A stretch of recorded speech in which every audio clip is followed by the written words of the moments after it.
Olá a todos, sejam muito bem-vindos a mais um episódio do Biblioquê, seu podcast sobre biblioteconomia e ciência da informação. Eu sou a Tatiane, mediadora do podcast, e estamos aqui para mais um episódio repleto de informações para vocês. Isso mesmo. Oi, Tati, tudo bom? Olá, ouvinte, como é que você está? Eu sou a Rayane Azevedo e geralmente eu fico por detrás dos microfones fazendo o roteiro. Hoje eu e a Tati estamos começando um episódio histórico dentro do Biblioquê, porque é a primeira vez que temos duas mediadoras aqui, ó, equipe 100% feminina, não é, Tati? As mulheres ocupando mais espaço. Exatamente. E as novidades não param por aí. O episódio de hoje inicia uma série nova independente dentro do Biblioquê, que está vinculada a um projeto de extensão da universidade, com o objetivo de focar em temas mais imediatos e relevantes para a nossa sociedade. Ao todo, serão 4 episódios postados mensalmente até dezembro. Esperamos que todos vocês gostem da iniciativa e contamos com a audiência de cada ouvinte. Certo, mas o que vamos abordar nesse episódio? Como todos sabem, a pandemia de Covid-19 acabou impondo um conjunto de mudanças radicais no nosso cotidiano e comportamento. E essas mudanças trouxeram consequências que não estávamos prevendo para o nosso dia a dia. Claro que muita gente adquiriu novas habilidades, novos hobbies e até aproveitou para colocar as leituras, séries e filmes em dia. Além de aprender coisas que antes a gente até não tinha tempo para fazer. Quem nunca tentou fazer, por exemplo, uma receita de pão? Eu confesso que nessa pandemia eu tentei. Não deu muito certo, mas enfim, né? Prosseguindo. Bom, isso claro se a gente tentar enxergar o lado positivo nessa situação inteira. Mas, como tem lado positivo, é bem passível de ter lado negativo também. E um dos lados negativos dessa história foi o isolamento social, marcado pela ansiedade por uma vacina e pela incerteza em meio à propagação de tantas notícias falsas. A gente vai bater um papo sobre relatos do confinamento, saúde mental, leituras, reflexões e rede de apoio. E para conversar com a gente, nós trouxemos convidados mais do que especiais que vão nos ajudar a compreender melhor o momento que estamos vivendo. Nossa primeira presença ilustre é o Rockson Pessoa, que é graduado em Psicologia pela Universidade Paulista, especialista em Neuropsicologia pela Universidade Federal do Rio Grande do Sul, mestre em Psicologia pela UFAM e doutorando pela UEA no programa de pós-graduação de doenças tropicais e infecciosas. Como vai, Rockson? Olá, tudo bem? Ansioso para poder conversar com vocês. Hoje nós também temos a presença da professora Eliane Gonçalves, que é mestre em Ciência da Informação pelo Instituto Brasileiro de Informações em Ciência e Tecnologia e atualmente trabalha como professora efetiva do curso de Arquivologia da UFAM. É carioca de nascença, mas vive em Manaus há pelo menos 5 anos. Tudo bem, professora? Olá, como é que vocês estão? Obrigada aí pelo convite nesse negócio chamado podcast. Por último, mas não menos importante, recebemos também Luiz Eduardo, que é aluno finalista do curso de Biblioteconomia da UFAM. Por coincidência, também é carioca e vive em Manaus desde 2017. Oi, Luiz, tudo bom? Oi, gente, tudo bem? Olá a todos. Para mim é uma honra enorme estar aqui com vocês e contribuindo para a discussão aqui do episódio, falando sobre um assunto tão necessário, principalmente levando em consideração o contexto atual que a gente está vivendo. Luiz, a situação não tá fácil para ninguém, né? Sejam muito bem-vindos, obrigada por terem aceitado bater esse papo com a gente, nesse momento que a gente sabe que tá bem complicado para todo mundo. Então, pensando nesse momento tenso que estamos vivendo, vamos começar com as nossas perguntas? A gente sabe que os últimos 6 meses não têm sido fáceis para ninguém. Cada pessoa reage de uma forma diferente porque nós temos vivências diferentes. O que vocês podem compartilhar com a gente a respeito das suas experiências, vivências, desesperos, afetos, enfim, essa pluralidade emocional que estamos vivendo? Assim, às vezes, toda vez que alguém me pergunta sobre como é que tá sendo, como é que foi essa questão da pandemia, eu tenho resposta diferente para cada momento. No momento a reflexão que eu fiz, comecei a fazer quando recebi o convite, foi que, para mim, a pandemia passou por fase. Fase, tipo, vamos todos morrer rapidamente, em algumas semanas. Fase, já que vamos todos morrer, vamos comer até se acabar, vamos parar com esse negócio de ser fitness.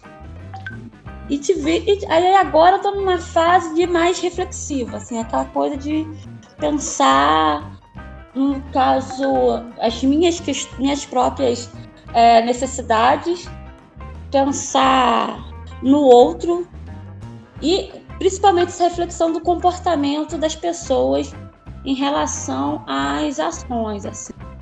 tá sendo um período meio que de descobertas, algumas descobertas muito boas e algumas que, assim, descobertas pra mim, pelo menos, né? E algumas meio decepcionantes, assim. Então, eu tô passando por mais uns períodos de fase. Vamos dizer que pra mim a pandemia tá sendo fase. Pra mim, acho que eu preciso organizar várias vivências, né, diante da pandemia. Assim, como finalista de doutorado, bem complicado, né, pela questão, porque o meu público, eu investigo idosos. Então, os idosos, né, não, a própria questão de segurança, a gente não pôde mais realizar a pesquisa, e quando foi retomada a coleta, a grande maioria não quis pela questão de segurança, né? Então, enquanto aluno de doutorado, eu sinto assim, a pandemia, ela veio assim para prejudicar muito a minha pesquisa, né? Pela questão da minha própria população. Como professor, a pandemia veio com uma questão de uma maneira imperiosa, veio com uma questão para ensinar, uma questão de reinvenção, né? Claro, tem que pensar uma questão toda, né, da reinvenção, a questão também política do ensino privado, essa questão da precarização que se aproveitou por conta disso. Então, como professor, eu vejo a pandemia, avalio a pandemia como uma questão de uma oportunidade que alguns poucos tiveram de se reinventar. E como profissional da saúde, eu também percebi um crescente de número de pacientes que buscaram atendimento muito pela questão de ansiedade, insônia e depressão. Então, assim, eu tenho 3 formas de pensar, de olhar, de analisar, né, e testemunhar o que foi a pandemia para mim. Assim, os últimos 6 meses foram bem complexos, né? Porque de uma hora para outra a gente mudou de realidade de uma forma muito brusca, né? Então, coloca em xeque todo o planejamento, tudo que a gente tinha pensado, né, para realizar durante o ano, aí, durante os meses, e aí de uma hora para outra a gente se vê, sente a necessidade, né, de refazer todo esse planejamento, de lidar com o que é o fato de estar vivendo esse momento histórico,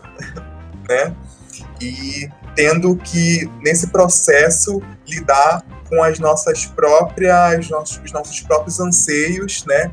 Os nossos próprios problemas que, numa vivência comum, né? Numa vivência cotidiana, pré-pandemia, a gente não tem o costume de parar para refletir, né? Exatamente. Nossa, eu me identifiquei demais com a fala da professora. Eu até me peguei pensando aqui em cada fase que eu já passei e pensando no que ainda pode vir. Ainda mais com as pessoas não tomando os devidos cuidados e o medo de uma segunda onda. Porque assim, as minhas fases que eu tô falando, assim, eu meio que dividi por... meio que se encaixou em meses, né? Tipo, mês de março... Quando começou quando a UFAM, porque para mim, assim, o marco para mim foi quando eu estava dando aula, dia 13 de março, lindamente, na primeira semana, turma do primeiro período, sexta-feira, empolgadíssima com os textos gigantescos. E aí o burburinho, o pessoal começou a ficar muito agitado, de repente, foi quando chegou no celular deles a informação do reitor fechando a universidade. Saí de lá tão rápido que eu não peguei nada nas minhas coisas. Eu só peguei bolsa e saí. Só voltei ao UFAM acho que 1 mês ou 2 meses depois. Então, assim, março foi assim, nossa, vamos morrer, vai morrer todo mundo. Se na Itália, que é um país considerado de primeiro mundo, tá morrendo tanta gente assim, imagine quando chegar aqui, né? Então, assim, isso mexeu muito com o psicológico, com a ideia, tipo, fim de mundo.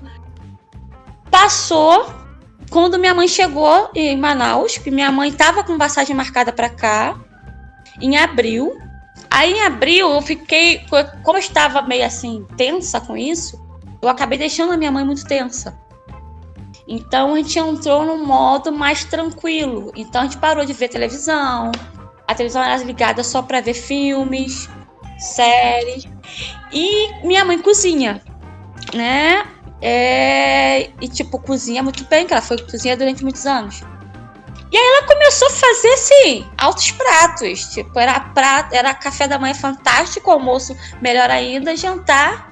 E aí, pra que a gente vai pensar em fitness, né? Vamos comer. E nada de exercício. Tipo, eu e minha mãe e minha sobrinha, que também veio pra cá, nós íamos dormir 3 horas da manhã. Tipo, Big Brother, uhul. Nunca vi Big Brother tanto na minha vida.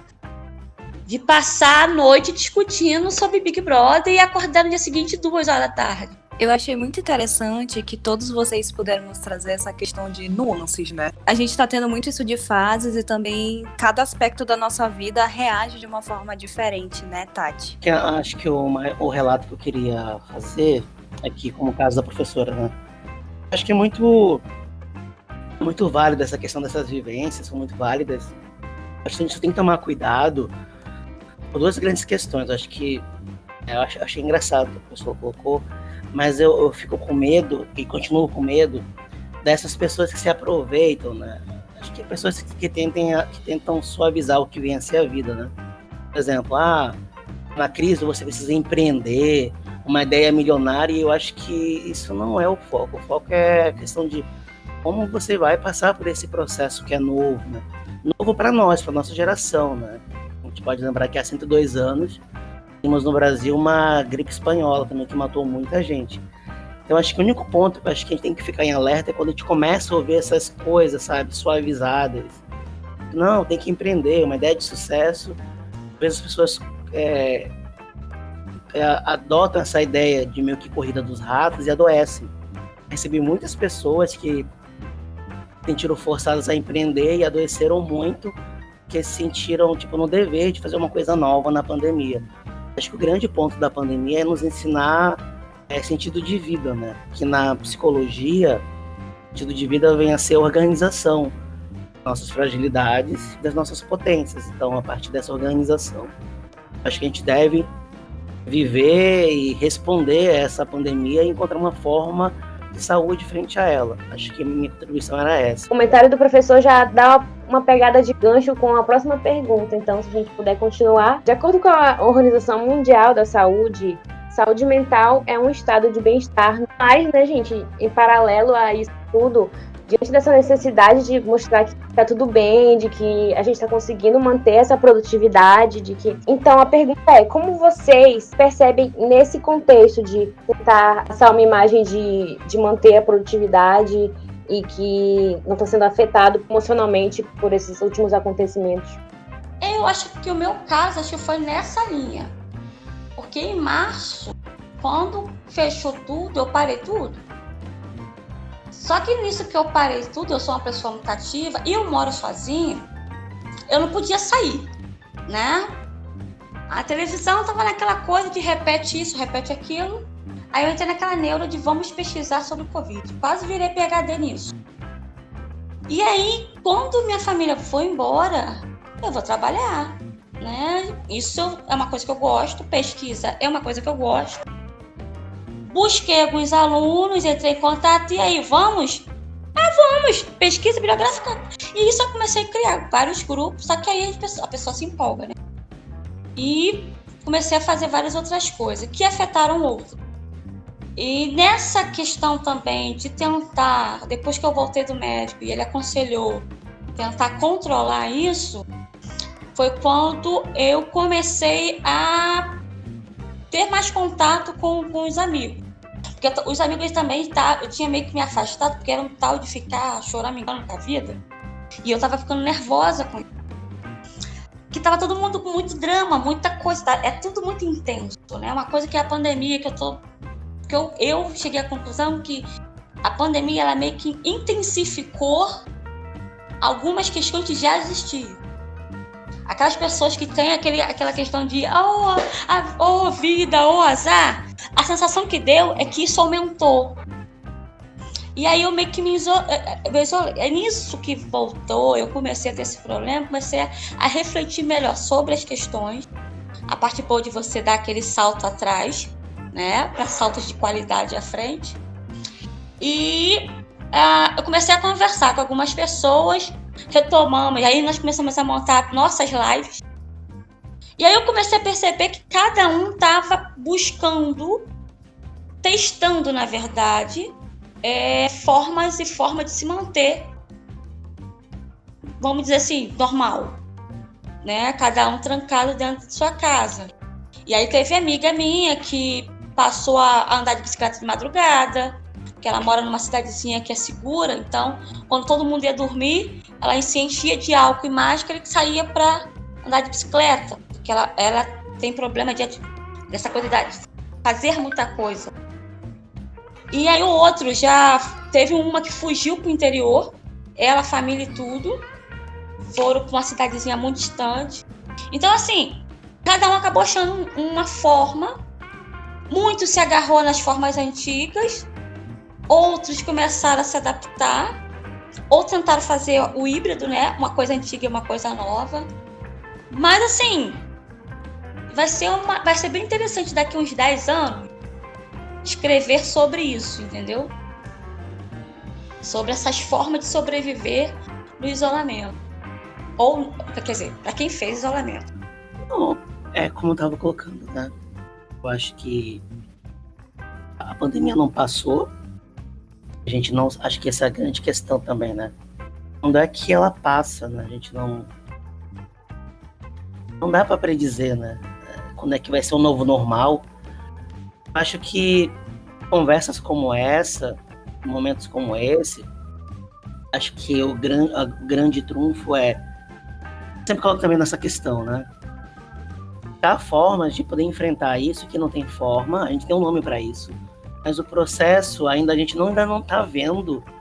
A gente vê muita questão das curvas, a curva de infecções, o aumento ou diminuição de curvas de óbitos, mas a gente não está vendo a curva que cada vez mais, né, numa crescente absurda do adoecimento psicológico. Acho que a grande mensagem do Covid é que a gente busque e encontre uma forma de cuidado, né? E esse cuidado não tem forma, ele é bem particular. Alguns encontram um cuidado nos livros que leem, nos trabalhos que produzem. Alguns encontram cuidado buscando seus deuses, avatares. Alguns encontram cuidado priorizando mais a família. A questão é que a gente não passou pelo Covid, né? Então que alguns dizem que é uma segunda onda, uns dizem que não é uma segunda onda, mas essa nova onda de infecções, de reinfecções, e até mesmo, na verdade, de infecções e até algumas reinfecções, é mais uma mensagem que precisa ser escutada. Eu acho que a gente precisa melhorar a nossa sensibilidade para aprender o que está acontecendo. É uma coisa nova. A gente precisa utilizar estratégias novas e não utilizar velhos jeitos, velhas formas de lidar com problemas. Então, né, quando a pandemia começou, eu estava muito engajado, porque, como a professora Eliane falou, a gente estava ali no início do semestre, né? E aí, eu como finalista, então, estava muito engajado em tocar projetos, né? Em focar na pesquisa, fazer cursos e tudo mais. Então, quando a pandemia começou, eu falei, isso, eu vou usar esse tempo em casa para dar continuidade nesses projetos que eu estava propondo realizar durante o ano, né? E aí, à medida que as coisas foram desenrolando, né? À medida que a pandemia foi se agravando e a gente vai internalizando isso, né? Entende que a coisa não é bem assim, né? Quando eu parei para ver as notícias, né?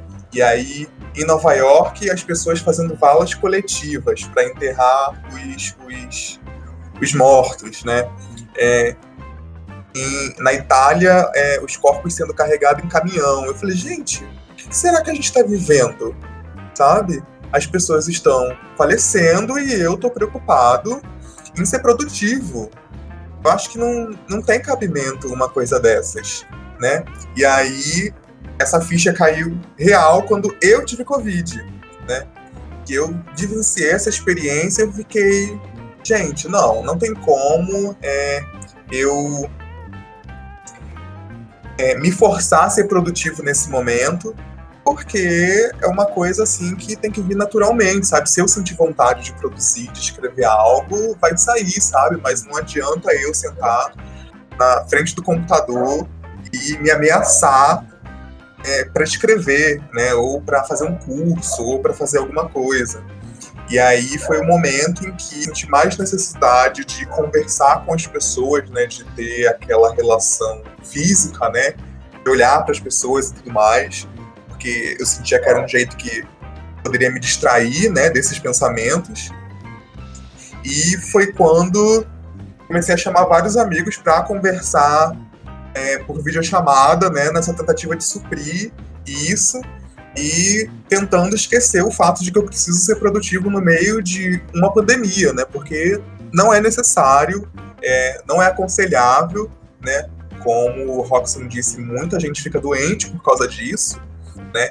Então eu só tentei me manter calmo, me manter bem, né, com saúde, e os projetos, as coisas a gente retoma no momento posterior, né? Achei interessante, logo no começo, como o professor menciona, né? Ainda não acabou, a gente nem sabe quando vai acabar. A gente trazendo essa discussão, por exemplo, do que a gente já viveu. Interessante e importante que a gente consiga aprender com o que a gente já viveu, como a professora falou, das várias fases que a gente já teve. Por exemplo, para se continuar a tentar manter um pouco dessa saúde mental que foi mencionada no início da pergunta. Sei que o que os nossos convidados vão continuar comentando pode ajudar alguém a perceber esse tipo de coisa. Eu, por exemplo, passei por essas fases também. Logo no início, eu parei geral e só conseguia ficar assistindo as coisas. E depois, o projeto do Biblioquê me resgatou, gente. Eu tava muito isolada, eu não falava com quase ninguém. E aí, o pessoal chamou a gente pra fazer uma maratona de Biblioquê, vamos dizer assim, né? Isso foi muito legal. Salto que eu dei da minha cama,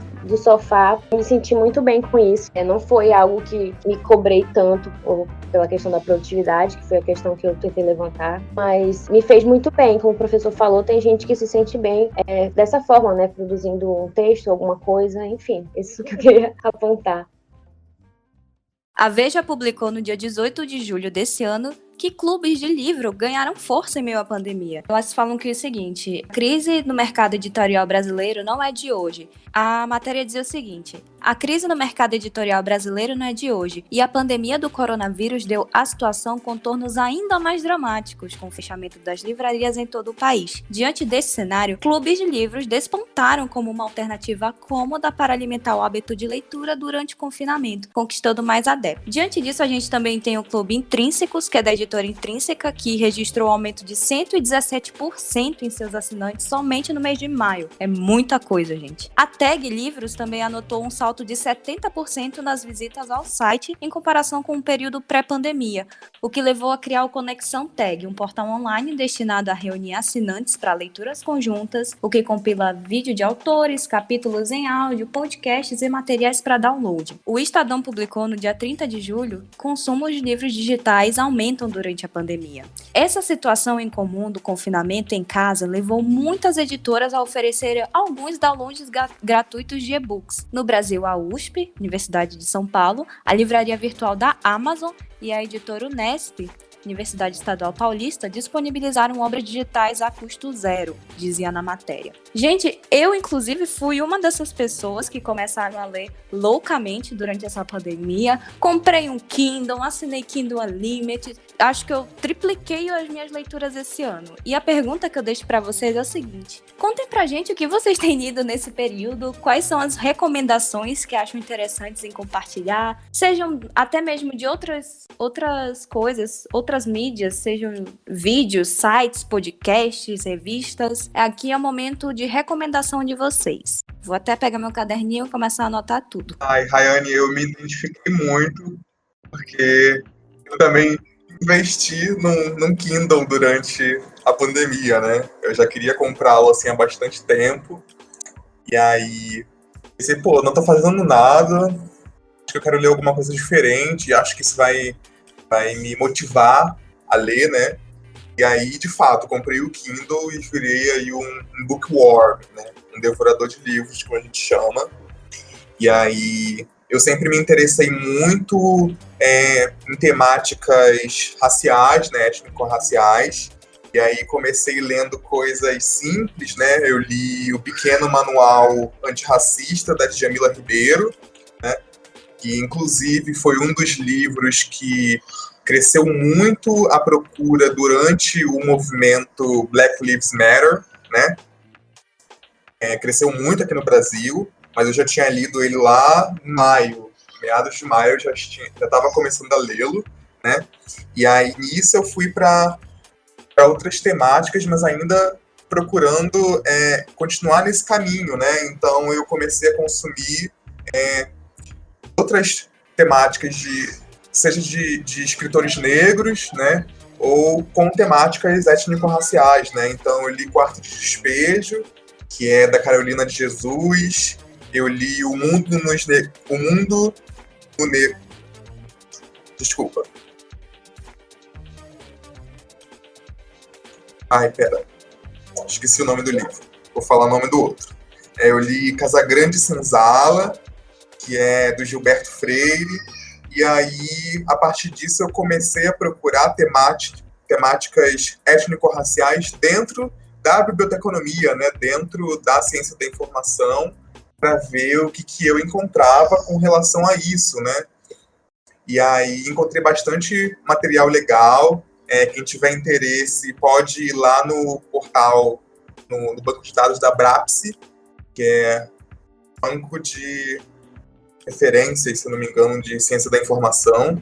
Tem muita coisa bacana sobre a temática lá e recomendo bastante. Bom, em relação à leitura, tenho lido muito artigo em inglês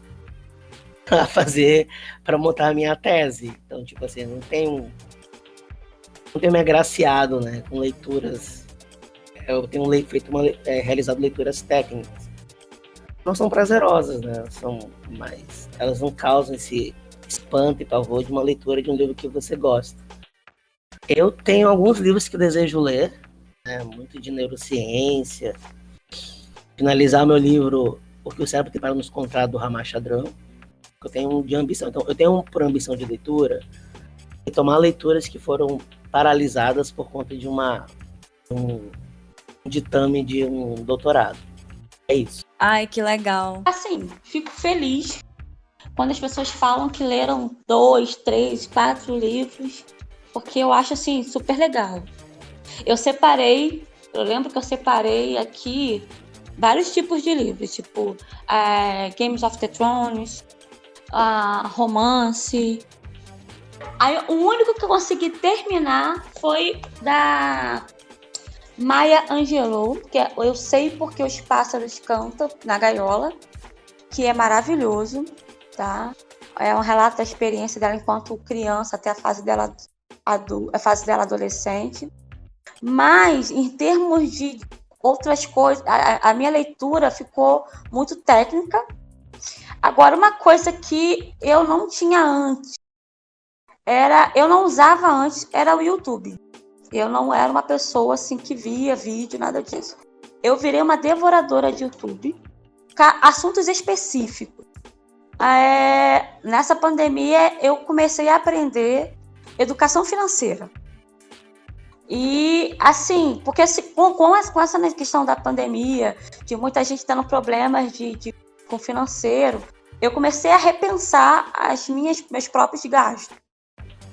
E eu comecei a querer saber o que é juros, o que é, por que o meu salário eu só sei somar e diminuir, soma-se as dívidas e diminuir no salário.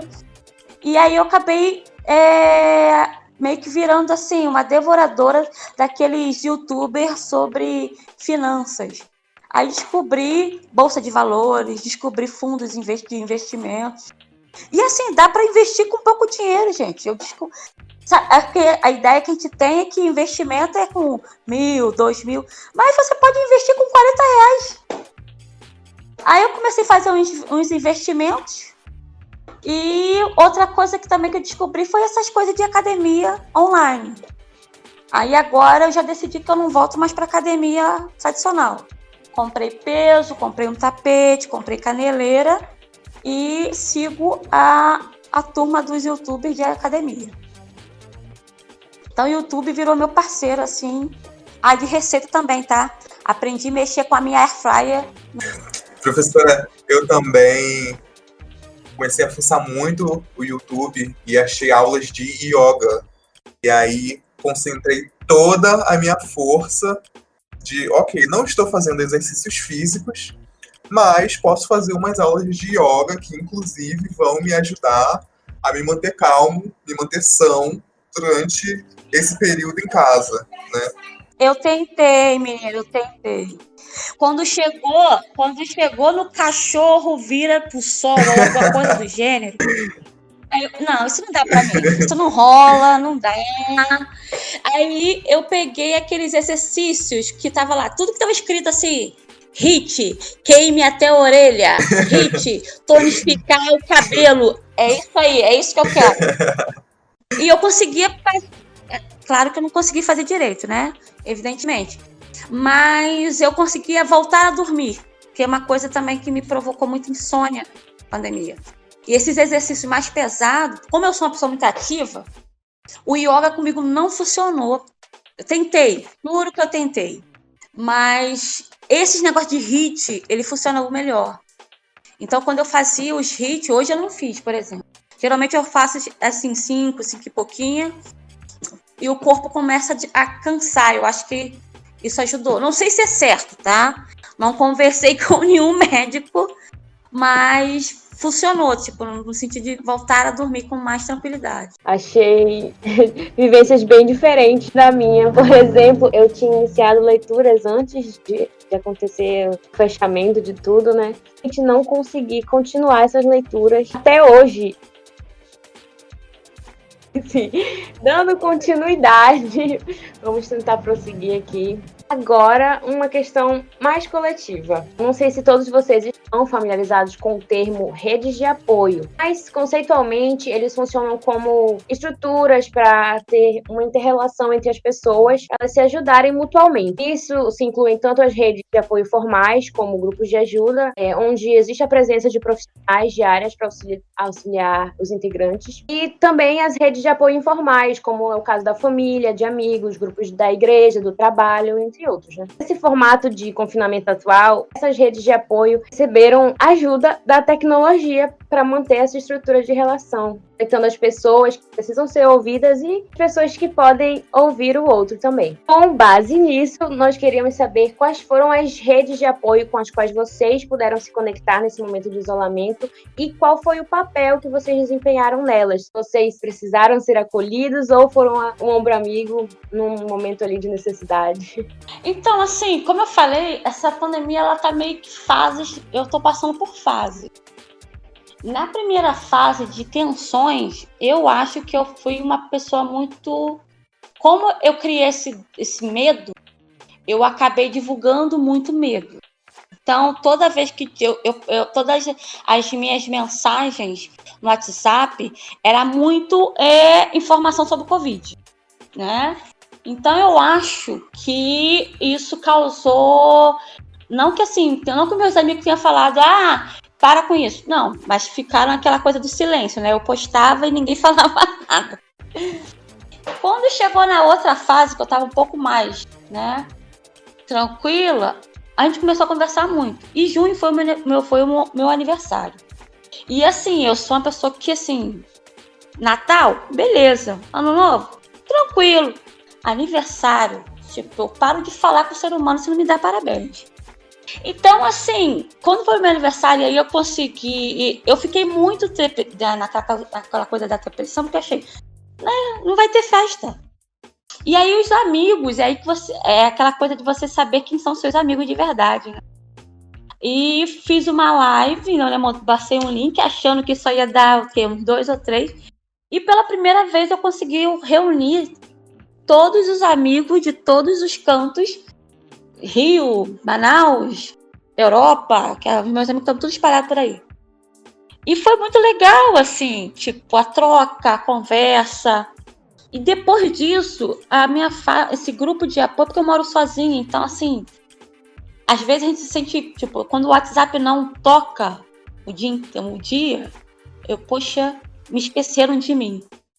E a conversa para agora, para mais depois de junho, no ano com os meus amigos e tal, tem sido um pouco mais tranquila, nesse sentido de trocar. Mas, ao mesmo tempo, eu sinto que as pessoas, elas não estão sendo assim... A sensação que eu tenho é que as pessoas não estão sendo sinceras nos seus sentimentos em relação à pandemia, sabe? No sentido de, e aí, tá bem? Quando as pessoas me perguntam se eu tô bem, se naquele momento eu tô mal, não tô bem, tô me sentindo mal, sozinha, com dor. E assim, quando tem momentos que eu tô bem... Hoje eu acordei cantando, feliz. E eu sinto que assim, nem todo mundo parece... Eu acho que as pessoas meio que sentem que se falar que tá mal, tá sendo chato, tá sendo repetitivo. E eu não vejo que seja assim. Eu acho que amigos, né, que no caso eu converso muito, assim, tem uma quantitativo considerável, graças a Deus. Eu vejo que, assim, amigos é pra isso, entendeu? É pra aquele momento que você tá feliz, que você, né, conquistou algo importante, mas também naquele momento em que você tá mal. E eu sinto que, assim, as pessoas não estão se abrindo com os amigos. Elas preferem se abrir com pessoas estranhas ou fora. Não sei se isso é bom, não sei se isso é ruim, tá? Não tô entrando aqui no mérito. Eu só achei que, assim, foi uma descoberta. Naquilo que eu falei das 10 descobertas, essa foi uma das descobertas. Que até então a gente tem visto muita questão das redes sociais, onde as pessoas só colocam as coisas felizes, né? Questão do Instagram e tal. E parece que isso intensificou, assim, é a impressão que eu tenho, entendeu? Eu me abro muito e, assim, parece que as pessoas, não sei. É porque eu falo demais, essa é a realidade. Mas, verdade, professora, acho que meu círculo de amigos também foi essencial, assim, para eu me manter são durante esse período em casa, porque à medida que a gente foi percebendo que as coisas não se resolveriam na velocidade que a gente achava que seriam resolvidas, né? A gente começou a procurar medidas, né? Outras formas de conseguir se reunir, de conseguir dar apoio para quem precisasse, né? E aí se tornou assim rotineiro a gente se reunir por videochamada, sei lá, umas 3 vezes por semana, ou então numa sexta-feira que a gente normalmente teria o costume de sair para um barzinho, para alguma coisa, tá em casa, por videochamada, bebendo juntos, sabe?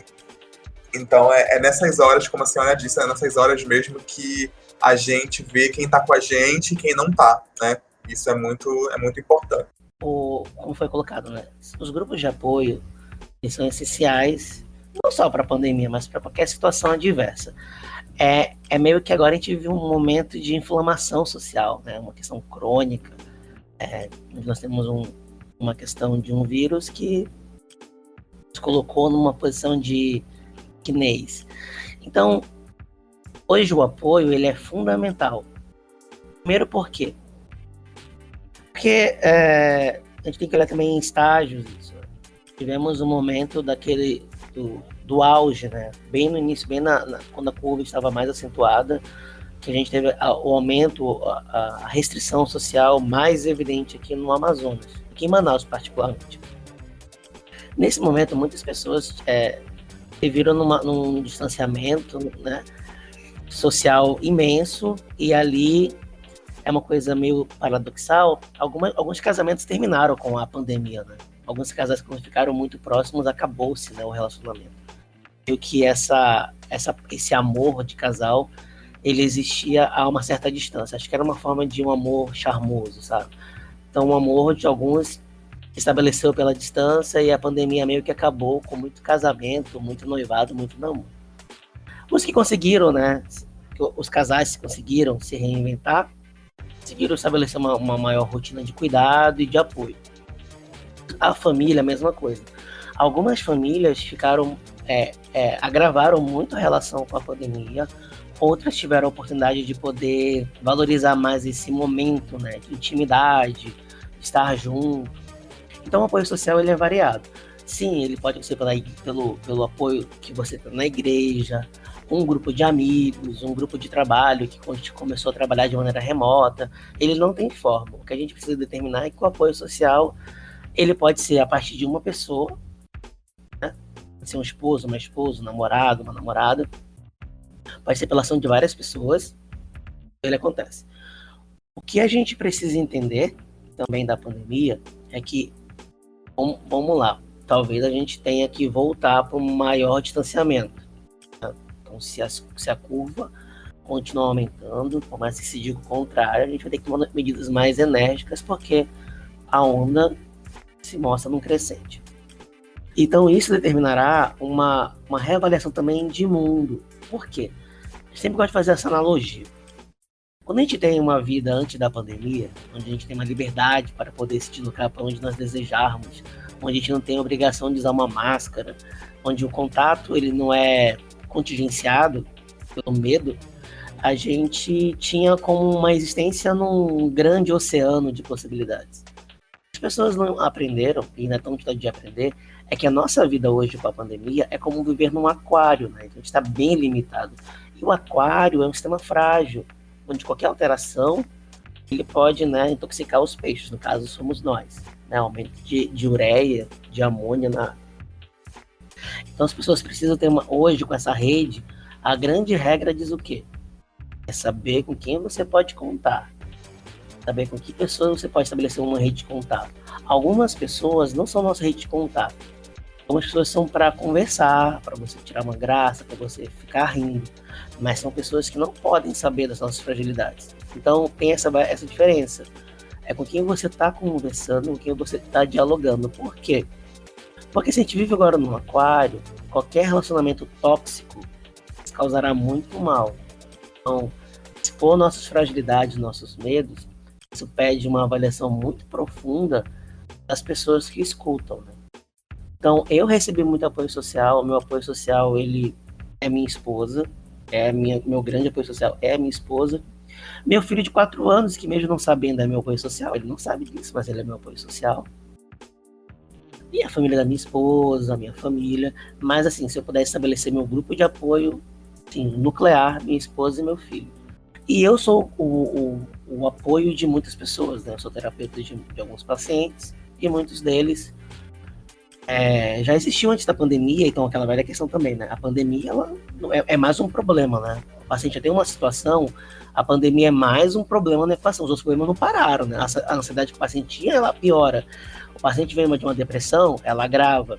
Então eu já tinha apoio de alguns pacientes antes da pandemia e pelo surgimento do coronavírus, eu também passei a atender outras pessoas. Então, eu sou apoio social de muitos e também de pessoas bem seletas. Eu recebo um apoio muito importante para poder, né, sobreviver a esse mundo aí caótico. Muito legal, professor, o senhor também poder nos conceituar exatamente sobre quem são, né, nosso grupo de apoio. Sim, nossa, essa fala foi forte, hein? Por exemplo, pega o resgate, o paraíso, como a gente falou, das redes de apoio. Tanto a gente pôde contar com muita gente, como a gente pôde ter suporte dos nossos amigos, dos nossos familiares nesse momento. Como o contrário, né? Essa questão do bem coletivo, que parece a maioria das pessoas não tá nem aí, que é muito assustador. Nossa, tô muito pensativa.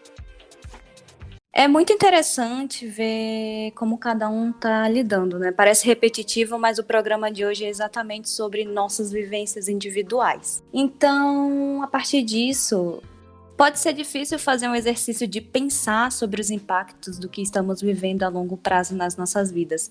Até porque temos aprendido a aceitar situações que 6 meses atrás nos pareciam impossíveis, né? E essa nossa adaptabilidade só nos mostra o quanto somos humanos. Dentro desse cenário, o que vocês conseguem tirar de reflexões sobre o agora e a partir disso, o que vocês conseguem prever para uma possibilidade do futuro? Vocês já conseguem se imaginar daqui pós a vacina, por exemplo?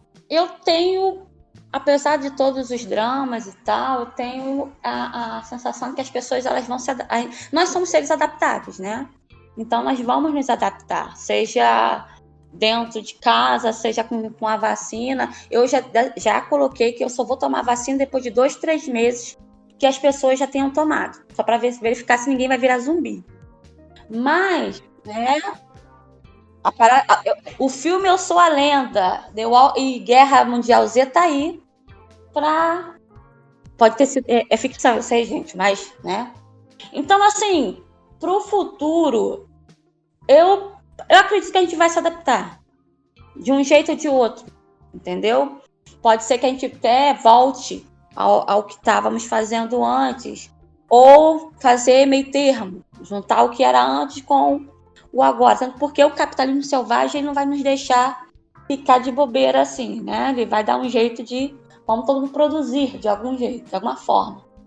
Mas, por outro lado, Eliane, tô com um olhar um pouco mais pessimista em relação às pessoas. Não, assim, claro, não todo mundo, evidentemente. Mas porque, assim, essa questão da máscara, ela foi, assim, das pessoas irem na rua e brigar com o outro porque o outro pediu gentilmente que ela desse um passo atrás, sabe? Das pessoas gritar com a vendedora que a vendedora impediu ela de entrar, porque é lei, você tem que entrar nos estabelecimentos comerciais com máscara. Então, são pequenas ações, que não só a questão da máscara, mas várias outras coisas, que eu fico olhando assim e as pessoas, tipo, tá naturalizando, sabe? Naturalizando a empatia pelo outro, são tantos milhões de mortos, mas e daí? Eu tô bem, sabe? Tem 1000, os hospitais têm 80% lá lotado, mas tipo, e daí? Não sou eu. Então, assim, eu acredito fielmente que a gente vai se adaptar. Nós somos seres adaptáveis. Eu fui criada só por mãe, e minha mãe sempre foi muito assim, a gente precisa se adaptar, a gente precisa avançar, e esse avanço está nessa adaptação.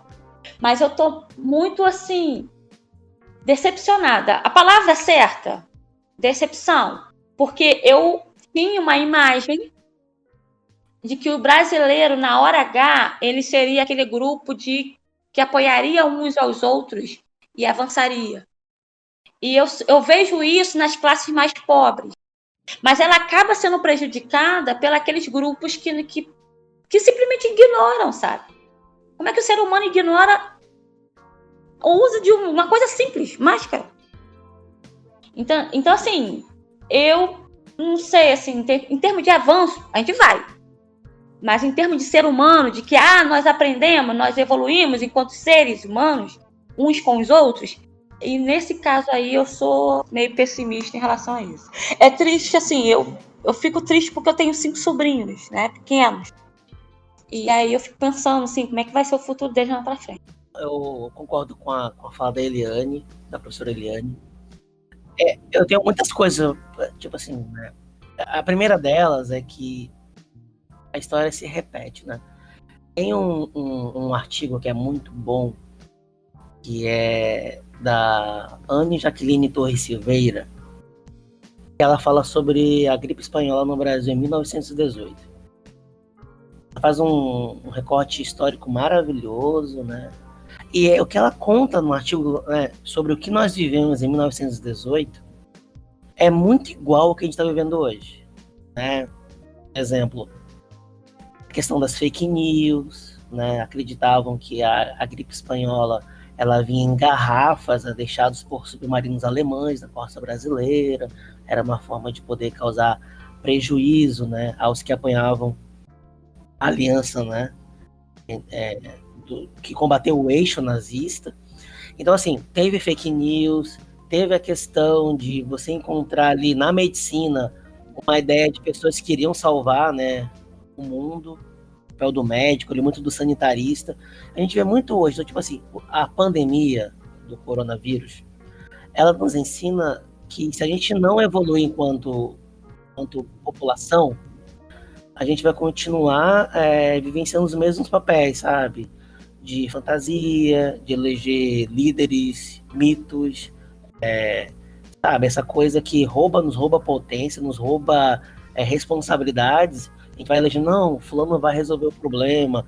Por exemplo, a cloroquina vai salvar o mundo, o ozônio não sei onde vai salvar. Então a gente vai estabelecendo, e no momento também que a gente percebe o negacionismo da ciência, né? Então, acho que a gente está num caldeirão de encontros que culminaram com o que a gente está vendo hoje, que não surpreende, né? Então, ao contrário da professora Eliane, não me surpreendo com o que a gente está vendo, porque, sabe, é uma questão humano.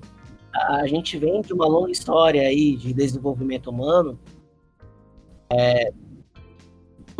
numa questão de uma fantasia de ver o homem como um ser puramente racional, né? Mas a gente somos animais e as pessoas meio que esquecem disso, esquecem dessa questão. Então, a gente sabe que a pandemia não será a última, não foi a primeira e também não será a última. Então, penso que assim, aí para finalizar, eu gosto de lembrar do Sagan, né? Do Carl Sagan, quando ele escreveu lá aquele texto, né, sobre a fronteira que permanece aberta. Que ele fala muito que a nossa, que de uma geração que irá povoar as estrelas, né? Ele falava aquela época que a geração dele não iria povoar as estrelas, porque era uma geração que era muito apegada às discussões, à guerra, à violência, uma geração hostil.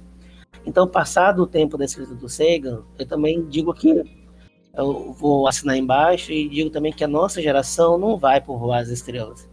A gente tem muito que evoluir enquanto pessoas.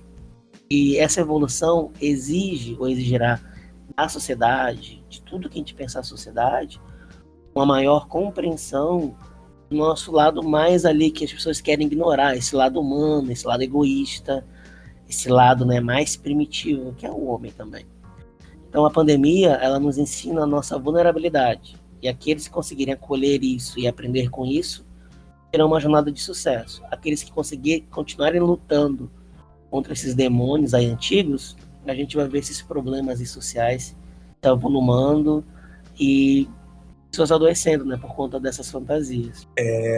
Eu acho que a pandemia em si, ela trouxe pra gente, além dessas reflexões que a professora Eliane trouxe e o Roxon, o fato de que como é necessário para o ser humano, né, a gente viver em comunidade, né? Essa necessidade humana de ter contato físico, de estar no meio de pessoas, de estar convivendo em grupos, né? Eu, pelo menos, senti muito isso durante todo o tempo que eu passei dentro de casa, né? Sair de uma vivência em que a gente está o tempo inteiro na rua, o tempo inteiro interagindo com as pessoas, para uma vivência restrita a, sei lá, 4 pessoas, que é a quantidade de pessoas da minha família aqui, além de mim, né? E, além disso, a gente ainda consegue notar, né, dentro do nosso meio social, né, como a professora Eliane disse, o quanto que o brasileiro, né, mas não só o brasileiro, mas o quanto que nós, enquanto seres humanos, somos individualistas, né? O quanto a gente está mais preocupado com os nossos interesses individuais do que com o bem coletivo. O Brasil tendo 1.300 mortos por dia e as pessoas preocupadas em irem para bares, preocupadas em ir ao shopping, né? Então, assim, acho que falta empatia, né, nas pessoas no geral, né? Mas, ao mesmo tempo, eu também sinto que muitas pessoas acordaram para esse período que a gente está vivendo e começaram a pensar de forma mais coletiva, né? E aí, isso me lembra muito uma entrevista que eu vi com o Leandro Carnal, que ele cita, né? Ele fala assim, o inferno são os outros, mas o paraíso também, né? E aí a gente tem também essa dualidade quando o assunto é viver esse momento pandêmico. Olha, depois dessas falas, eu não tenho mais nem o que falar, sabe? Eu não sei se a Tati, ela tá se sentindo assim, mas eu tô, tipo, mentalmente segurando a mão de cada um. Mentalmente, já que a gente não pode fazer isso nesse cenário, e pensando, é isso aí, sabe? Infelizmente, chegamos ao fim de mais um episódio. Foi muito bom mesmo receber vocês e escutar um pouco das experiências, dessas vivências, que tanta gente se identifica em algumas e, como foi abordado, são tempos difíceis esses em que estamos vivendo, mas nos conforta saber que existem pessoas como a gente e que tá tudo bem, não tá bem sempre. O importante é a gente se escutar por dentro, compreender o que a gente está sentindo, catar os sinais do nosso próprio corpo e da nossa mente, esperando, claro, que possamos criar um novo normal o quanto antes. Sim, e a gente gostaria de agradecer muito a cada convidado, professora Eliane, professor Roxon, Luiz, por terem aceito esse convite, porque sabemos que falar sobre essas questões às vezes podem nos deixar muito vulneráveis, né? Mas em contrapartida, é sempre bom quando podemos discutir abertamente sobre aquilo que nos afeta. De verdade, muito obrigada por terem aceito esse convite e muito obrigada a você, ouvinte, que nos escutou até aqui. Quero agradecer. Desculpa aí qualquer coisa, tá? Sei que falo demais. Falar dessas coisas assim, porque mexe, de fato mexe, porque aí vem aquelas reflexões na hora, assim. Um abraço a todos. Essa ideia foi muito boa. Fica a dica. Dark, a série Dark, tá? Mas assistem ela com a internet, entendeu? Do lado ali do computador, do lado do celular, porque é um tal de vai e volta, que é uma loucura. Mas eu gostei, foi muito legal essa série aí. Mas, assim, no momento eu tô dando aula remota, pro curso de arquivologia. Eu acredito que tenha 1 ou 2 alunos de Bíblio por lá. Não lembro agora, mas eu acredito que sim. Meus grupos de pesquisa que eu estou atuando são continuidade do ano passado, na verdade, porque eu trabalho muito com pesquisa bibliográfica. Enquanto não tem assim nada para divulgar para frente, né, que possa ser aberto para todos, mas independente se a gente vai abrir ou não, como eu falei, eu acredito que a gente vai se adaptar em algum momento. Então, quando tiver alguma pesquisa assim que possa estar convidando todos, com certeza estarei pedindo para sair, para espalharem. E lá na arquivologia a gente sempre divulga as nossas ações assim para todos os alunos, quando cabe também, né? Porque tem ações que são muito específicas. Mas assim, obrigado, valeu pelo esse momento aí e boa sorte para todos nós, que ninguém pegue Covid, ou pro Luiz, eu acho, né? Luiz não pegue de novo. Tem um grupo de pesquisa na Marta Falcão, então eu organizo um grupo de intervenção neuropsicológica, mas agora com a questão da pandemia a gente está meio que restrito, né, a questão remota, então assim, a gente meio parado. Então, após a pandemia, quem quiser conversar conosco, a gente tem um grupo de intervenção neuropsicológica. Nós intervimos com quadros na infância como autismo, que é o espectro autista, ou TEA, DH, assiste essas populações na clínica escola do Marta Falcão. Então, o nosso trabalho se direciona a esse público. As pesquisas nesse campo também, a gente tem um campo de pesquisa para escrevendo materiais, né? Eu gosto muito de escrever livros. O meu grupo hoje se destina a essa população. Então, quem tiver interesse, após a pandemia e a retomada, de novo, né? A gente não sabe quando, esse mundo presencial, estou à disposição. Mais uma vez, quero agradecer a vocês pelo convite. Para mim é ótimo finalmente estar podendo fazer parte aqui do episódio do Biblioquê. Eu, como aluno de biblioteconomia, estava muito animado para fazer parte disso, porque a gente está sempre escutando, né? E aí é muito legal poder ter esse momento aqui e participar, né? E ver como é que acontece e poder falar sobre essa temática, que apesar de ser muito delicada, às vezes, eu acho que serve para que as pessoas que nos ouvem saibam que elas não estão sozinhas, né? Que apesar de a gente ter vivências diferentes, todo mundo está aí passando pelos seus processos e que é normal não saber lidar com eles ou lidar de forma tardia e tá tudo bem. Valeu, gente, muito obrigado. A gente que agradece, muito obrigada, fiquem bem. Nosso próximo episódio vai tratar sobre o protocolo de biossegurança das bibliotecas no novo normal e nós vamos conversar com bibliotecários e conhecer mais sobre a reabertura desses espaços. Exatamente. E já que você chegou até aqui, faz como o Luiz, é aluno ou não de biblioteconomia, mas está nos escutando, não esqueça também de nos acompanhar nas redes sociais. Tanto no Twitter quanto no Instagram, é só vocês procurarem Biblioquê Podcast que vocês com certeza irão nos encontrar. E caso você chegou agora, não esqueça também, vai que naquele momento de pandemia, começa uma maratona de podcast, o Biblioquê tá aí, não é, Tati? É verdade, Rayane. Gente, acompanhe as nossas redes A gente é sociais, muito nós somos legal. legais, tá? A gente promete que a gente é legal. Interajam com a gente. É isso aí, gente. Tchau, tchau.